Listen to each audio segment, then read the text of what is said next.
Well, the teacher asked me what was the capital of North Carolina. I said Washington, D.C. Bingo. Welcome back, Chad Range, Jesse Finney. This is the Hit Squad. We're stealing one from Monday Night Football. They trademarked the come on, man. But hey, we got one, and it's you've got to be kidding me. And you do have to be kidding me about some of these things. We want to hear what you think about you got to be kidding me. Facebook.com/Hit Squad 101 ESPN. Twitter handle is @Hit Squad 101 ESPN. Now, these are some things that we just can't really believe. It leaves us just kind of scratching our head, and you're just kind of like, you got to be kidding me.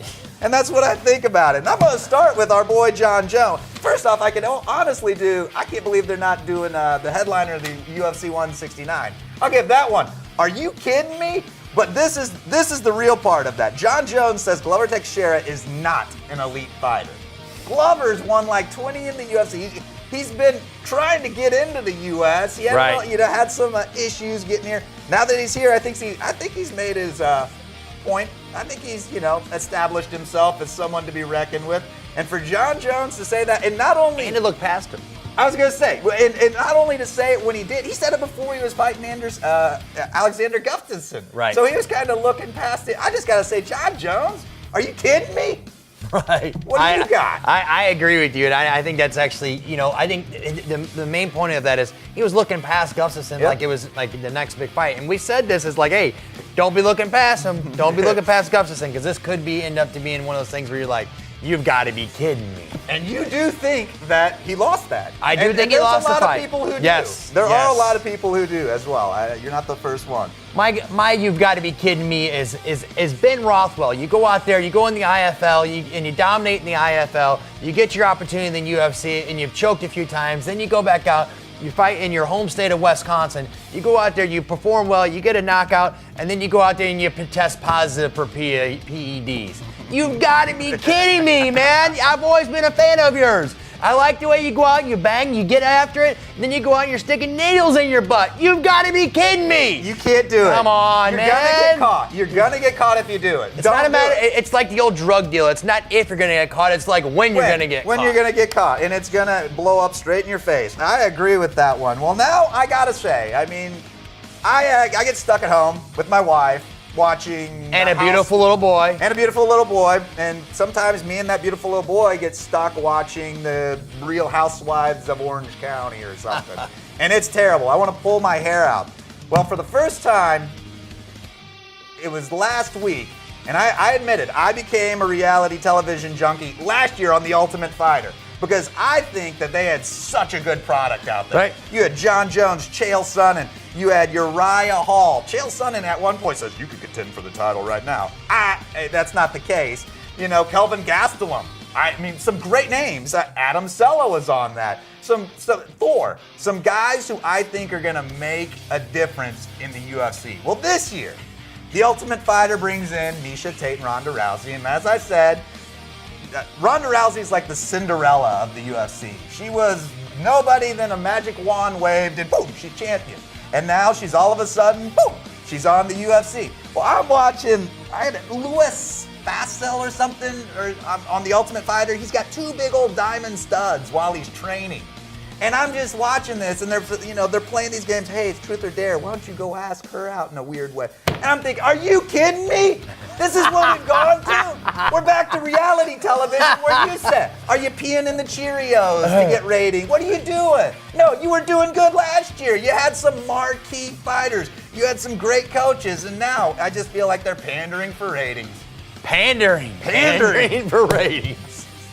I love it. I do love it. Hey, you know what? More to this point is I own 2 MMA gyms, okay? Listen, I hear people come in the gym all the time. Are you watching The Ultimate Fighter this season? It's so horrible. So good. I'm not the only one who says brutal. The same thing.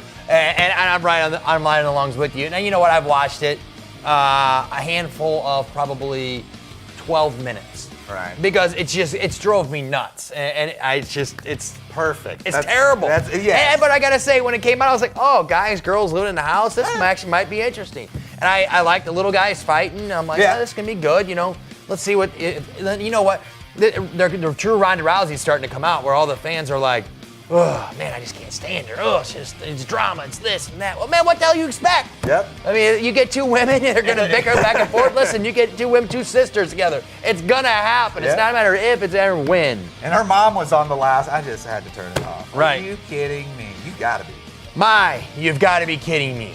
Listen, UFC, you've got probably 12 guys, 10 or 12 guys in the state of Missouri in the UFC. Bring the UFC to Missouri just because you had a beef with some other people in the state from before. Okay, I'm not telling you how to run your business. You've done a great job at it, but I will say this to you. You're gonna have a complete sellout with 30,000 people here. You're putting 12,000 in Vegas. Listen, come to Missouri. We love you. You've got to be kidding me. You've got all of our fighters and our top guys. Come to our state. Why wouldn't you? I agree 100%. That is a good one. Another one that we addressed last week, Daniel Cormier gonna be fighting Roy Big Country Nelson. Now, I've wanted this one for a while because Cormier, of course, a very, very good wrestler. You know, and Big Country's got a good ground game. But he's also kind of known for that big old thunderous right hand that he puts that 200 plus behind. So the question it came up is Daniel Cormier actually filed a suit, I believe, about Big Country's beard being an advantage. You've got to be kidding me. The guys at Duck Dynasty right now are furious. I know they are. Uncle Si, Daniel Cormier, better hope he never runs into Uncle Si, because I think Si would have something to say. A beard being an advantage in the octagon. Daniel Cormier, I'm a huge fan. Behind you all the way, but you gotta be kidding me. Hey, man, you gotta try the advantage where you can get it. If you're not cheating, you're not trying, as they always say, right? That's right. Listen, and we all know I haven't washed this shirt in 2 weeks. 2 weeks for these Cardinals been on this streak. Okay, it stinks. You know. I know. I can smell it. It is. It's brutal, and I know it. It's superstitious, but listen, Cardinals, I love you, but listen, please go get us a shortstop. Please, going into the season, who am I? Who are we? We're fans, but at the same time, listen, go get a shortstop. Where would we be with Troy Tulowitzki right now? Where would we be?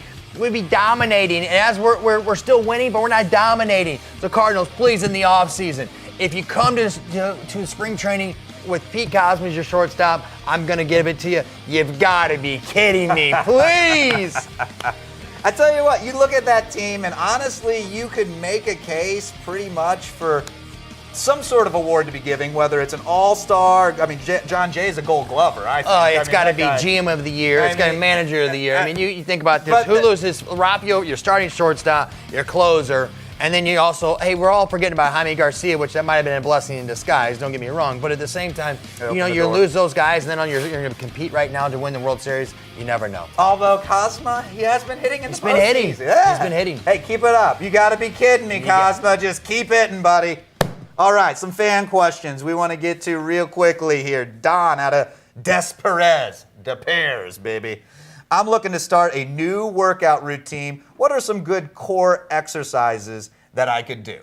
Get outside, start walking, enjoy the fall weather. Find some hills, start walking. You know what? Each day, find the same path, try to hit it. You know what? And try to beat your time from the time before. So if let's say you walked for 20 minutes on the same path, go to that same path and try to do it 19 minutes the next week. Always increasing, always increasing. And also, let me give you a silly plug here. Give you a free week at our place at 821-1144.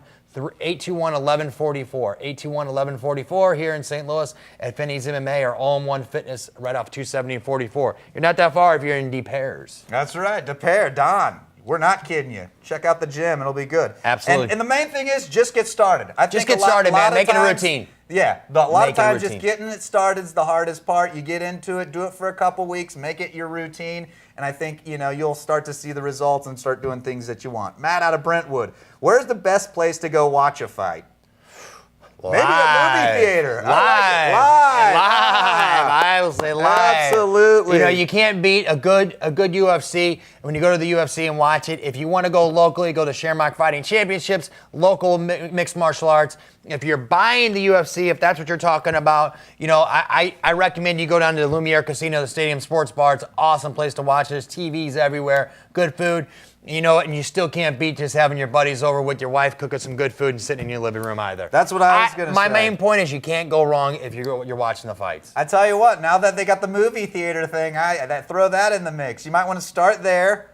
Then next time, you can go to Lumiere, watch it for free. Maybe you want to start at Lumiere, do it for free, check it out. Then go to the movie theater, pay a little money, and then like you said, host a little barbecue. Have people come over, potluck, you bring a side, and have your buddies over. I think you go wrong with He's trying to say basically invite him over for free food. I know what he's doing. I'll be more than happy. I'll show up and I'll run that grill.